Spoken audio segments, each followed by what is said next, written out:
Tapi tenang, karena aku bakal kasih tahu tipsnya. Hal pertama yang harus kamu lakukan adalah melihat dari sisi mereka. Kira-kira kenapa mereka nggak excited? Apakah karena mungkin bahasa yang kamu gunakan terlalu mudah atau bahkan terlalu sulit untuk dimengerti sama mereka? Atau mungkin faktor eksternal, mereka sebelumnya udah dipaparkan materi dan sekarang itu udah kayak mumet banget, pengennya istirahat dulu. Jadi banyak banget faktor-faktor yang perlu kamu cari tahu. Kira-kira kenapa sih mereka ini nggak excited? Apakah karena dari faktor diri kamu, pembawaan kamu, atau dari faktor eksternal? Kemudian kamu harus menyesuaikan dengan hal tersebut. Ini juga yang bikin riset audiens sebelum kamu mau tampil di depan umum itu sangat penting, karena dari situ kamu at least tahu apa yang mereka butuhkan dan apa kira-kira yang bisa bikin mereka tertarik. Setelah kamu tahu dan berhasil membaca situasi, adapt to it, dan jangan takut, jangan kalah.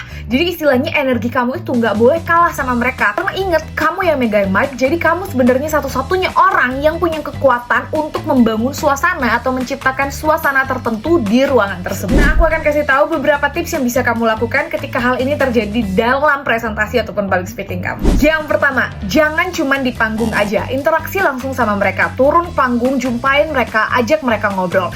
Pilih kira-kira orang yang mungkin bisa kamu ajak ngobrol atau mungkin kira-kira suka bercanda. Yang kedua, main game seru atau lucu yang ngebikin mereka itu saling berinteraksi sama orang yang di sampingnya.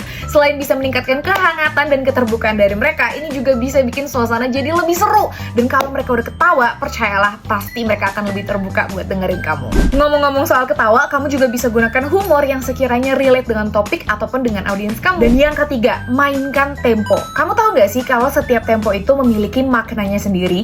Kalau kamu menggunakan tempo yang lambat, kamu akan memberikan kesan serius atau mengajak audiens kamu untuk berpikir secara lebih dalam. Tapi kalau kamu gunakan tempo yang cepat, ini juga bisa memberikan makna semangat ke audiens kamu sehingga mereka lebih antusias, siaga, dan bersemangat untuk dengerin kamu.